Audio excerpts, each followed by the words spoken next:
You know that feeling when you're scrolling through your phone at 2 a.m. and you realize you've been awake way too long? That's where I was that night in March 2022. I'd been driving for Uber for about 8 months at that point, mostly to help pay off student loans while working my day job in IT.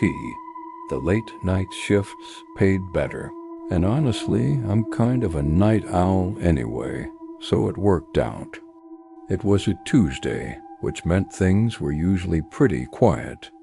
I had just dropped off a nurse getting home from her shift at the hospital when my app pinged with a new ride.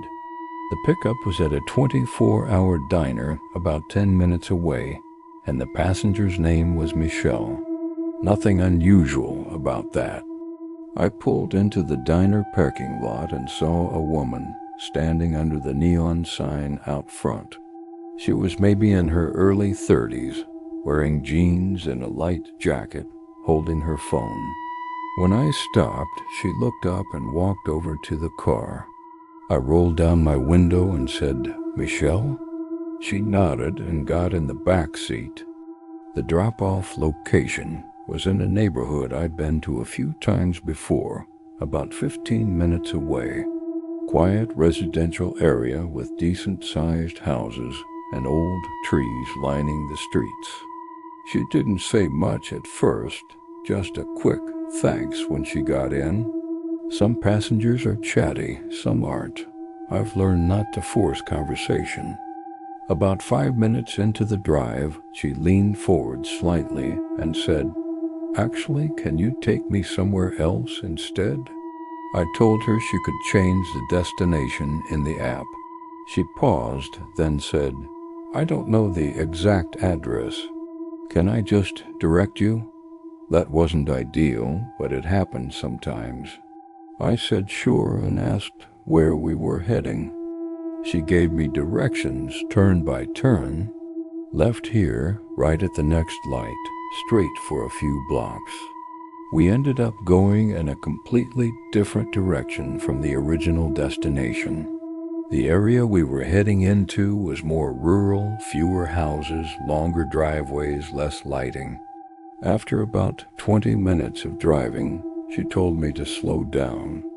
"It's coming up on the left," she said. "The house with the blue mailbox." I spotted it and pulled into the driveway. The house was small, single-story, and completely dark. No porch light, no cars visible. I put the car in park and said, "Is this it?" She didn't answer right away. She was staring at the house with an expression I couldn't quite read. Focused, but also tense. "Yeah," she finally said, "this is it." But she didn't get out. She just sat there, looking at the house. I waited maybe 30 seconds, then asked if everything was okay.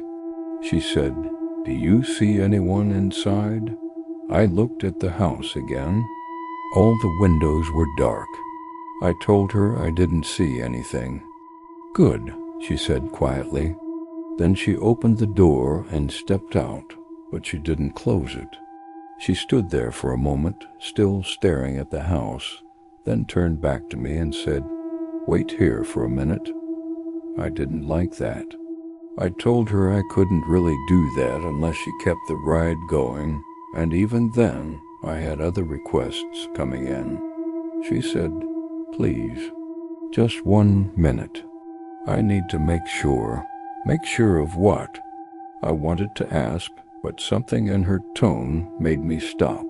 She walked up to the front door and just stood there. She didn't knock. She didn't try the handle. She just stood completely still, facing the door. I sat there watching her, feeling more uncomfortable by the second. After about a minute, she walked back to the car, got in, and said, "Okay, take me back to the diner." I asked if she was sure. She said yes. So I backed out of the driveway and started heading back. The whole way, she didn't say a word. She just stared out the window. I tried asking if she was all right, if she needed me to call someone. She said, "I'm fine. Just drive." When we got back to the diner, she got out, said thank you, and walked to her car, which was still parked in the lot. I watched her get in and drive away. The whole thing felt surreal. The next morning, I was scrolling through the news on my phone and saw a headline that made my stomach drop. A woman had been found dead in a house in the area I'd driven to the night before. The address matched. The article said it appeared to be a suicide, but police were investigating. The victim's name was being withheld pending notification of family. I immediately thought of Michelle. I didn't know if she was connected, but the timing was too close to ignore. I called the police and explained what had happened, gave them the details of the ride, the woman's name from the app, everything I could remember. 2 days later, a detective called me back. He told me the woman who died was Michelle's sister. They'd had a falling out years ago and hadn't spoken in a long time. Michelle had driven to the diner near her sister's house that night after getting a strange text message from her. By the time Michelle decided to check on her, she didn't want to go alone. So she'd used my ride as a way to get there without having to walk up to the door by herself. The detective said Michelle saw something through the window that night, something that confirmed what she feared. She didn't go inside because she already knew. She just needed to see it for herself before calling the police, which she did right after I dropped her off. I never heard from Michelle again. The ride is still in my trip history, but every time I see it, I think about that dark house and the woman standing at the door, frozen in that terrible moment of knowing. I started driving for Uber in the summer of 2021 after my hours got cut at the restaurant where I worked. I'm a 32-year-old woman, and I live in a mid-sized city in Arizona. The money wasn't great, but it helped cover rent, and I could make my own schedule. I usually worked evenings, avoiding the really late-night shifts, because honestly, they made me nervous. But one Saturday in August, I needed the money. My car insurance was due, and I was short about $200. So I stayed out later than usual, accepting rides until almost 2 a.m. That's when I got the ping that I should have ignored. The pickup location was at a gas station on the edge of town. The name on the request was David, and the destination was about 30 minutes away in a neighborhood I'd only been to once or twice. It was late, I was tired, but the fare was decent, and it would put me closer to home. I accepted. When I pulled into the gas station, I didn't see anyone at first. The place was closed, lights off inside, just the dim glow of the pump lights. Then I saw a man standing near the air pump, partially hidden in shadow. He was tall, wearing a dark jacket and jeans, and he was looking down at his phone. I pulled up and called out, "David?" He looked up, nodded, and walked over to the car. He got in the back seat without saying anything. No greeting, no confirmation of the destination, nothing. He just sat there. I tried to be friendly and asked how his night was going. He said, "Fine," in a flat voice. That was it. I started driving. The route took us through some pretty empty stretches of road. Not much out there except scattered houses and desert. The first 10 minutes were silent except for the sound of the road. I glanced in the rearview mirror a couple times and noticed he wasn't looking at his phone anymore. He was just staring straight ahead, hands resting on his knees. About 15 minutes in, he suddenly said, "Can you pull over?" I asked why. He said, "I need to get something from the trunk."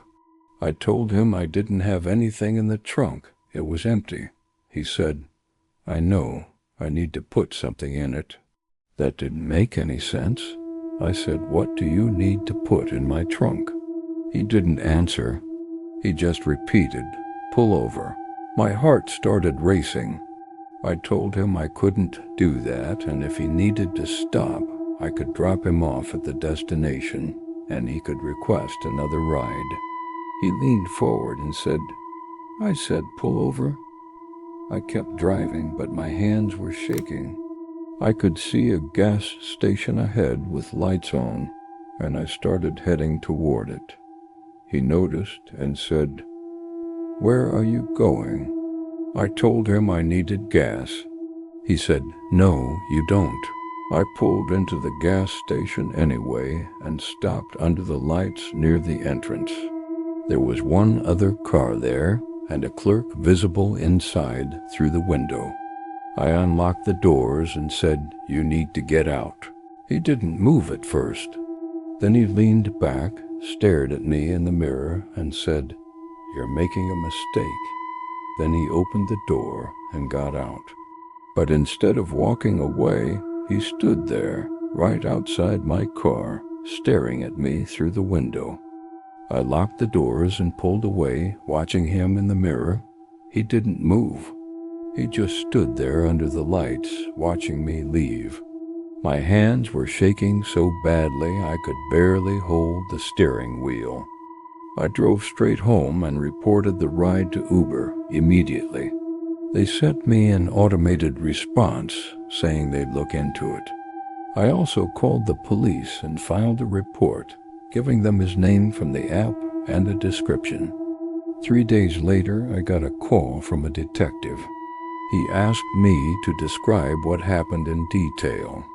After I told him everything, he went quiet for a moment. Then he said, "We've been looking for someone matching that description. There have been reports of a man using rideshare apps to target female drivers late at night. You're the third person to report an incident like this in the last 2 months. He asked if I'd be willing to come in and look at some photos. I did, and I identified him. The detective told me they were building a case, but they needed more evidence to make an arrest. I never found out what happened after that. I stopped driving for Uber entirely. The money wasn't worth it. And every time I see a car pulled over on the side of the road at night, I think about what he said. You're making a mistake. I don't know what he was planning to do, but I'm glad I never found out. This happened in the fall of 2020. I'm a 29-year-old guy, and I'd been driving for Uber for a little over a year. I live in the suburbs of Chicago, and I mostly worked weekends to supplement my income from my regular job. It was good money, especially during rush times, and I didn't mind the work. Most people were fine. Some were rude, some were drunk, but nothing I couldn't handle. That Friday night in October started normally. I'd done maybe 6 or 7 trips, all pretty standard stuff. Around 11 p.m., I got a request from a guy named Jason.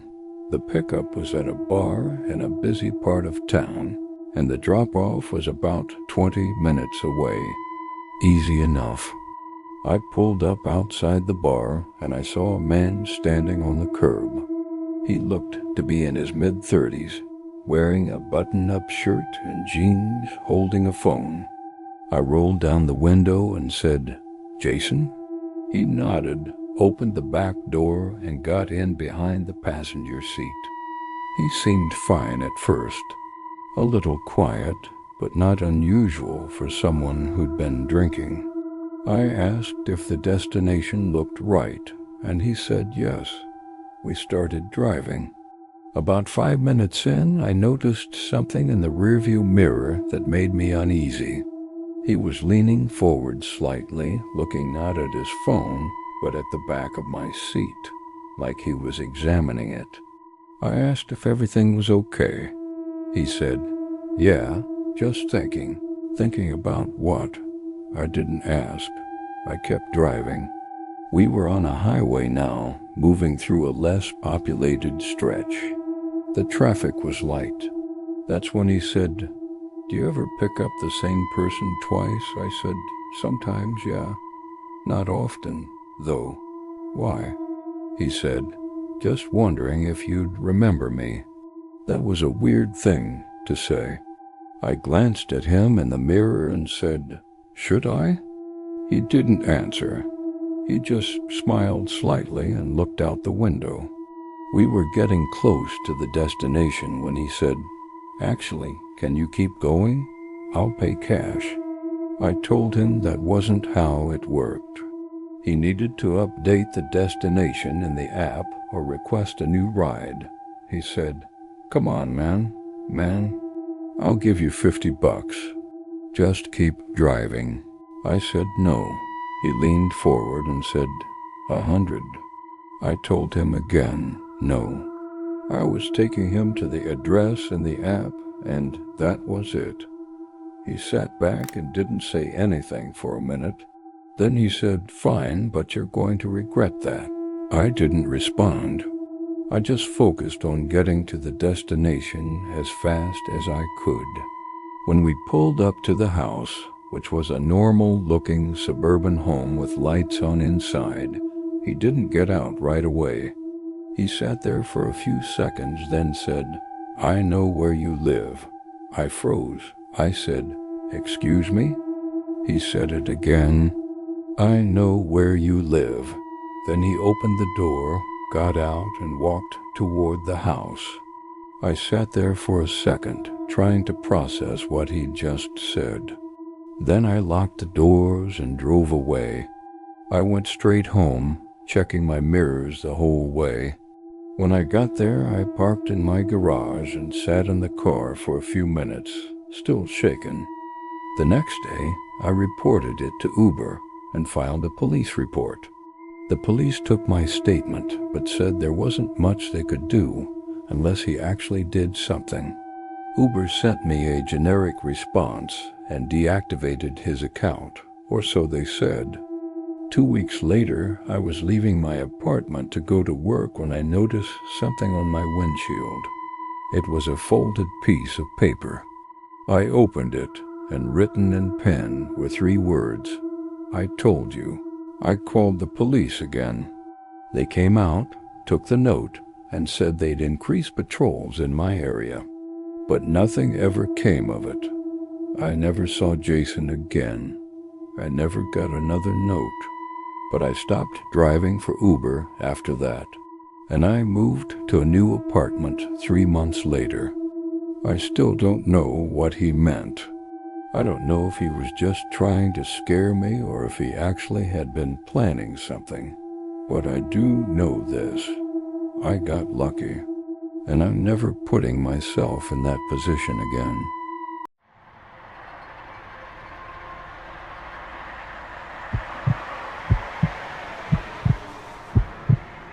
Back in 2020, when the pandemic was still causing all kinds of chaos, I started driving for Uber to make ends meet. I was laid off from my retail job and needed quick income. The thing about rideshare gigs is you see all kinds of people, especially when you're working late nights like I was. There were awkward encounters, drunk passengers, weird conversations, but none of that compares to what happened one Friday night in October. It was a little after midnight, and I had just dropped someone off at a hotel near the outskirts of town. My app pinged almost immediately with a new request. The pickup location was about 6 minutes away, in front of a bowling alley that was part of a strip mall. Pretty standard stuff. The name on the ride said Derek. I accepted it and started heading over. The area was quiet when I arrived, just a few dim parking lot lights. No cars in sight, and the bowling alley looked closed. But there was a man standing alone under one of the lights, wearing a gray hoodie and jeans. He was tall, maybe 6'2", with his hands in his pockets, head down like he was looking at his shoes. As I pulled up, he looked at me, but didn't wave or move. I rolled down the window and said, "You Derek?"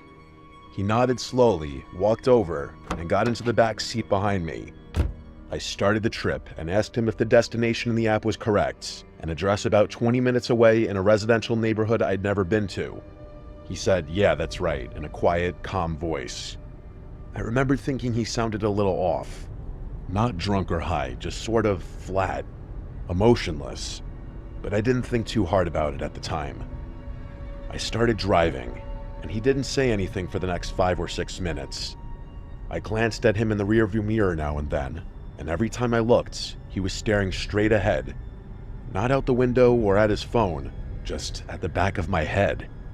I tried to break the silence by asking how his night was going. He paused, then said, "Just needed to get out of there." I asked, "Out of where?" He said, "Doesn't matter." So I didn't push it. We drove a while longer. About 15 minutes in, I realized we were getting closer to the destination, but the address was in a really isolated part of town. No streetlights, big yards, and lots of trees. As we approached the address, he suddenly leaned forward and said, "Actually, can you pull into that driveway right there?" He pointed to a house on the right. The house was dark, no lights on inside or out. It looked old and abandoned, honestly. It had an overgrown lawn and paint peeling on the siding. There was also no car in the driveway. I said, "Is this your place?" And he said, "Just pull in." I hesitated, but turned into the driveway. I stopped near the front of the house and put the car in park. He didn't get out. I looked back at him and said, "Everything all right?" He stared at the front door and said, "Wait here." Then he got out and started walking toward the house.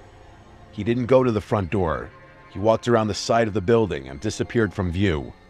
I sat there for maybe 2 minutes, trying to decide what to do.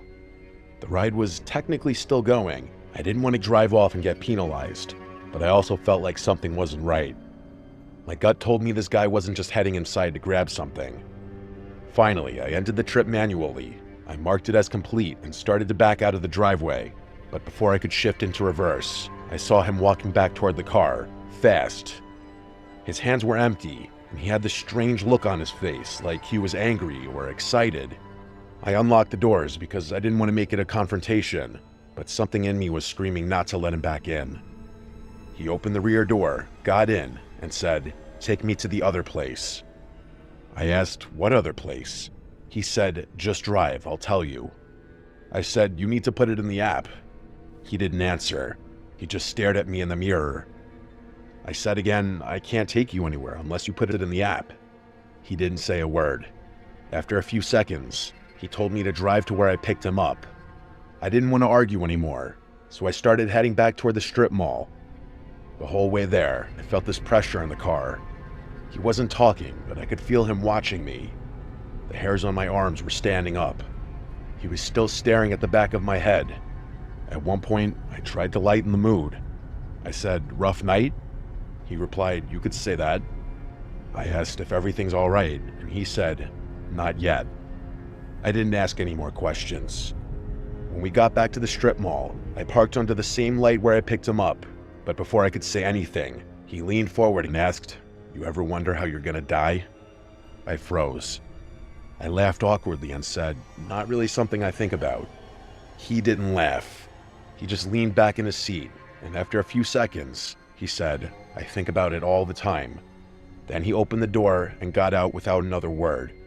He didn't close the door right away. He just stood there for a second, half in and half out of the car.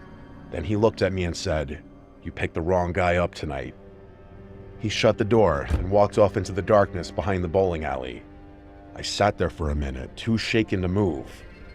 Eventually, I drove home, constantly checking my mirrors. When I got home, I looked at the trip details again. Something was off.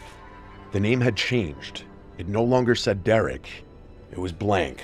No name, no profile picture, no trip history. It was like the ride never happened. I contacted Uber support to report it, but they told me the trip data was unavailable. They said sometimes that happens if the app crashes or if the rider cancels midway. But I know what I saw. I know I completed the trip. I know the man got in and out of my car, and I know he said what he said. "You picked the wrong guy up tonight." I've never seen him again, and I hope I never do. But every time I get a ping in a dimly lit parking lot or have a silent passenger in the back seat, I remember that night, And I remember that feeling that something terrible could have happened, that maybe he changed his mind at the last second, or maybe he was never planning to do anything, just wanted to scare someone. But I still wonder what he meant, and if he ever found the right car.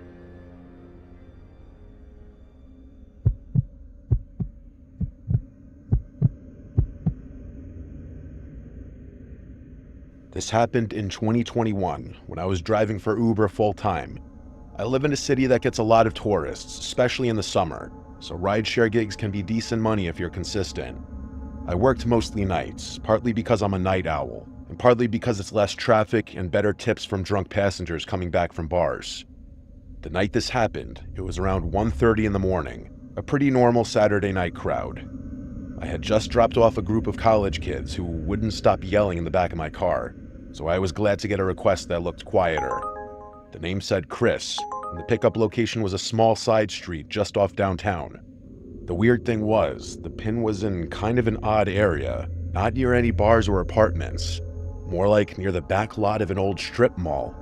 But I figured maybe it was just a bad GPS marker. It happens sometimes. I drove over and saw a guy standing at the corner, hoodie on, jeans, staring down at his phone. I pulled up and said, "Chris?" He nodded and got in the back without saying much. He didn't smell like alcohol or slur his words. He seemed sober and just really quiet. He didn't say hello, nor did he answer when I asked how his night was going. Some people just aren't talkers, so I didn't think much of it.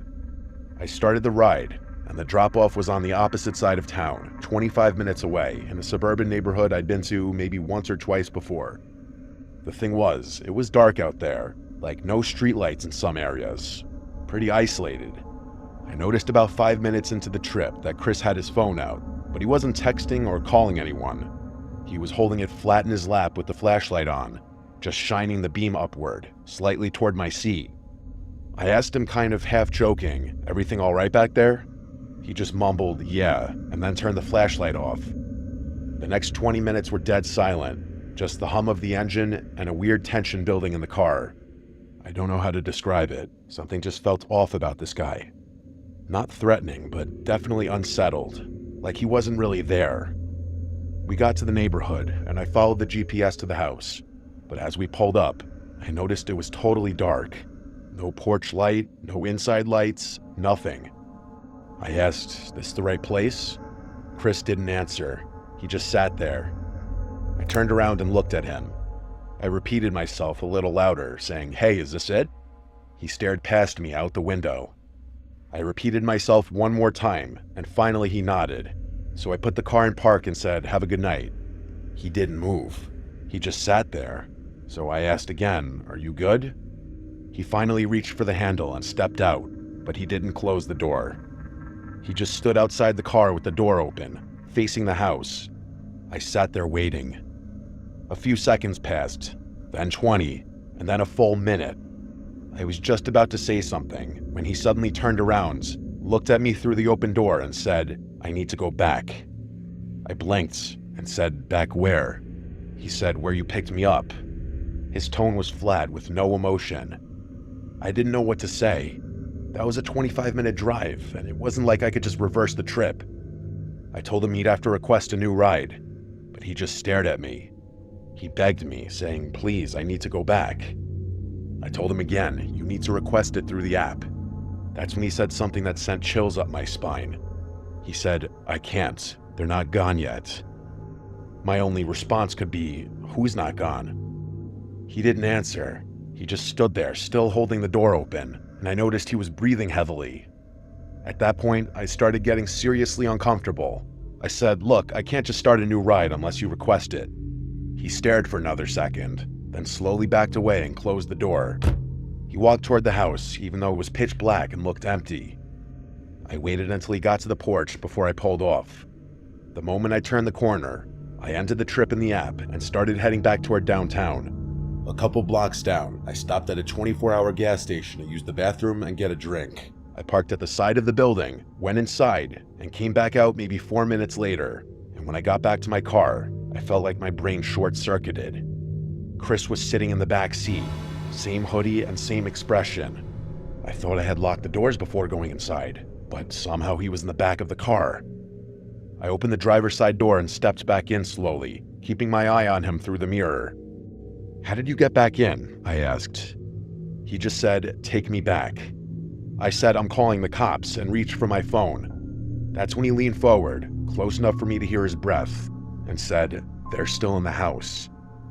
I don't know why, but I didn't call the police. Something about the way he said that made me feel like he was having some kind of episode. I played along and said, "Whose house is that?" And he said, "My parents'." I asked him if he lived there, and he said not anymore. That made the hairs stand up on my neck. I started slowly driving back to where I picked him up. Every part of me was screaming not to do it, but I didn't know what else to do. As we got closer, he started breathing heavier. He was rocking slightly in the back seat. At one point, he whispered, "They're still there. They won't leave, no matter what I do." When we pulled up to the house, there were still no lights, still no signs of anyone living there. He got out without saying anything and then walked up to the front door and stood there. He didn't knock or anything, he just stood still. I waited maybe 30 seconds, then pulled away again, making damn sure the doors were locked. I drove 3 blocks, parked under a streetlight, and sat there for 10 minutes trying to process what just happened. I debated calling the cops, but what would I even say? That a guy got into my car twice and said weird things? There was no crime technically as far as I knew, so I just drove home and didn't sleep that night. The next day, I reported the ride to Uber, and honestly, I regretted not reporting this to the police because the man might have been sick in the head needing help. I hope he didn't hurt anyone. Who knows if that house was even really his parents' house, or if he actually was just having a manic episode.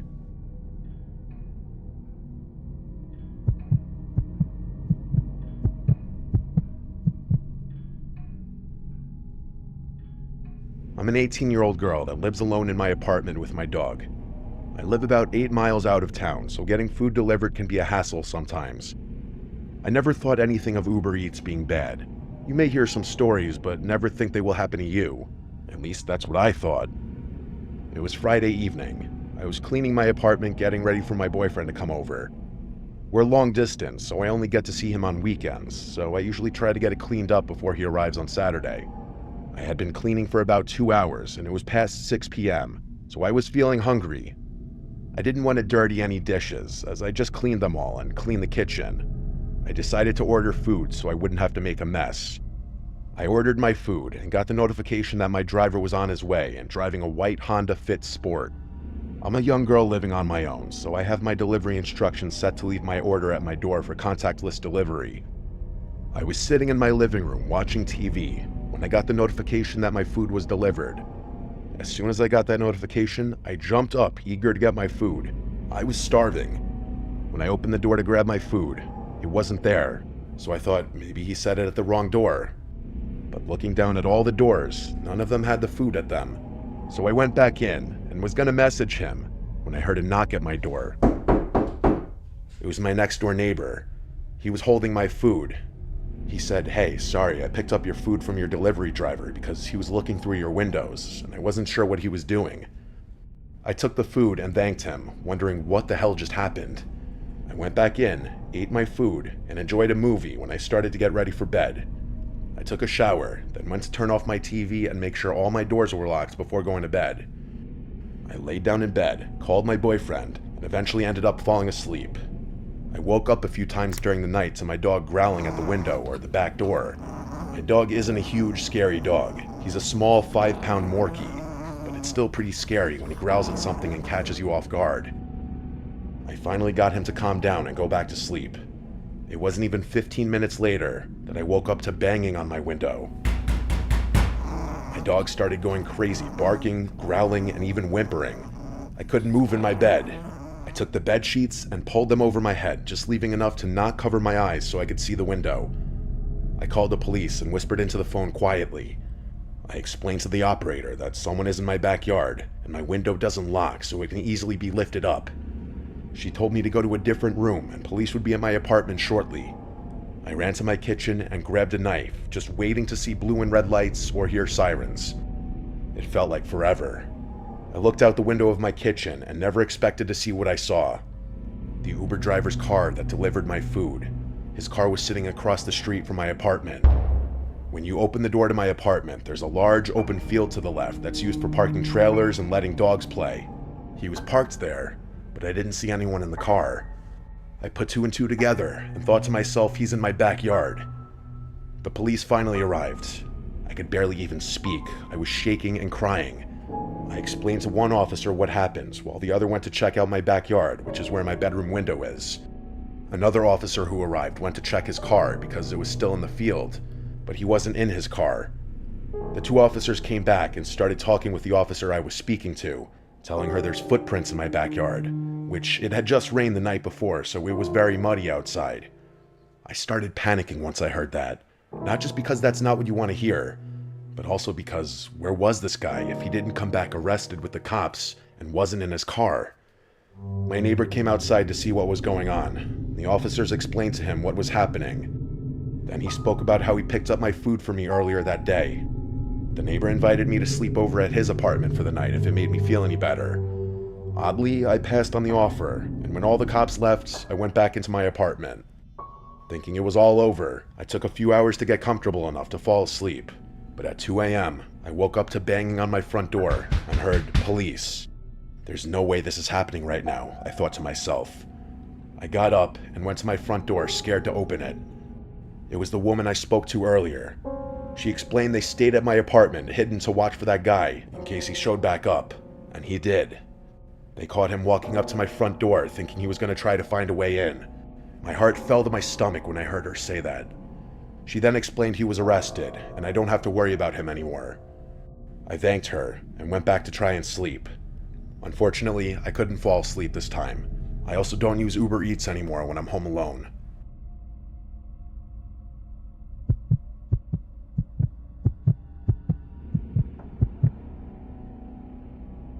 I was 26 at the time and I'm male. I was in Washington, D.C. on a sort of vacation visiting my then fiancée. I'll call her Sarah for the sake of the story. I was visiting for a graduation she was having for her basic training. It was a big deal for her family, and she asked me to be there for it, so I said why not and booked the flight to be there. I'd be arriving about a week before the rest of her family, so she and I could have some time, just the two of us, before she would be busy with having all of her family there for the occasion. She stayed with me at my hotel during this time, and eventually we decided we wanted to go and explore some of the nearby historical sites that Washington had to offer. I'd never been there, of course, so the idea piqued my interest and we decided to do it. Once we arrived at our location, we spent about 4 hours walking around and seeing all the sights, from the Lincoln Memorial to the Washington Monument, the Congress Building, and even the White House. It really was a fun and exciting experience for myself to see all these places, as I had missed out on going on a school trip in high school to visit them. Sarah at the time seemed to appreciate my interest in them as well, and we really enjoyed ourselves. After we finally decided we had enough walking around and were ready to return to the hotel, we used the Uber app to call for a ride. We had used it earlier to arrive and had no issues, so we decided to just use it again for the ride back. Sarah made the request on her phone, while I sat down under some shade and waited. I was pretty tired from all the walking we did, and I could feel my body just ready to get back to the hotel for a long-needed nap. Eventually, after about 10 minutes of waiting, a car pulled up in front of us along the side of the road. Sarah motioned for me that this was the car, as the place they stopped at was not a parking spot or a place a car would just stop at on its own. I stood up and followed her to the car, where she opened the back door and stepped inside, asking the man, "Uber for Sarah?" And he gave a slight nod without saying anything. So I followed her into the car and shut the door behind me. Now looking back on this, I realized how stupid both her and myself were in doing this. We should have asked for the driver's name and verified the car was a match to the one on the app. I didn't have access to any of this myself, and she made the request on her phone, so it didn't really cross my mind at the time to do any of this. As we both sat in the back of the car, which was a gray-colored minivan, the driver didn't speak to us. I found this a bit odd, as any other driver I'd ever had would at the very least greet me once I entered or confirmed my name. But this guy, nothing. He started driving without acknowledging either of us, other than the nod he gave when Sarah asked him if he was our Uber. And I did pick up on how weird it was, but I was tired and didn't really feel like trying to engage with the man myself. I laid my head back and just closed my eyes. I then felt a tap on my arm from Sarah after what felt like only 5 minutes of the drive. I opened my eyes and looked at her, and she didn't speak to me. I could see the look on her face was one of worry, and it had me wondering what exactly she was concerned about. She then pointed to her phone, which was showing the route the Uber would take to drive us back to our hotel. It didn't take me long to realize that the way we were going was not the way the route had said. In fact, it was the opposite way. I could see Sarah's face drain with color shortly after, when a notification popped up on her phone saying our Uber had arrived, followed by a message from the driver asking where we were. My heart sank into the pit of my stomach. It was then I realized how dumb I was by not verifying the car and driver before we just both stepped in. The picture that was on Sarah's phone within the app did not match the driver, and I knew we had gotten ourselves into a situation. I slowly looked back towards the driver, but I didn't say anything. I didn't know what this man's intentions were, or what he was capable of, and honestly, I didn't want to find out. I just knew at that moment, I had to get both Sarah and I out of that car. I leaned forward and told the man that we had changed our minds and would be fine just being let out where we were in an attempt to get us out of the situation without alarming the man of what we knew. He glanced at me through the rearview mirror in the first actual acknowledgement of us he had given since we stepped into the vehicle. I caught his glance as he stared at me without saying a word in what felt like minutes, but was probably only 10 seconds.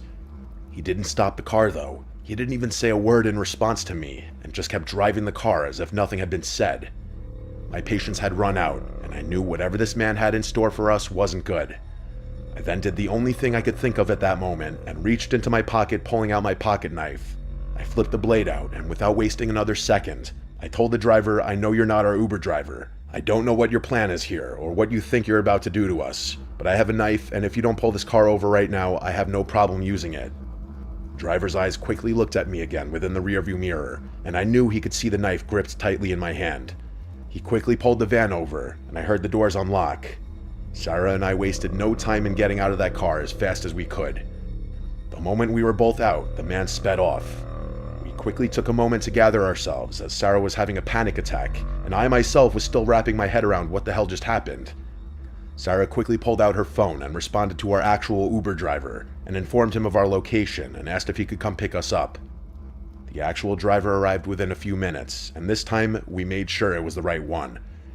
We told him everything that had happened, and it was then that he informed us something that made the blood in my veins go cold.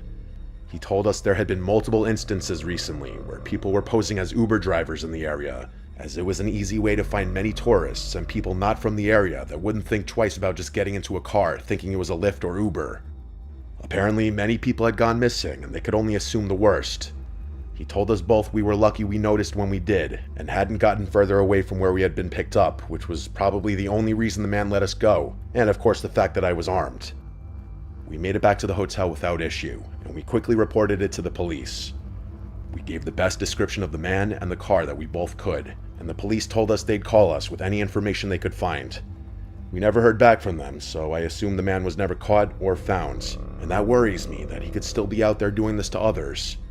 Again, I realized how stupid we both were after all this, not verifying whose car it was we were getting into. But let this be a reminder to everyone listening, do just that. Always verify your Uber drivers, and always make sure you're aware of your surroundings.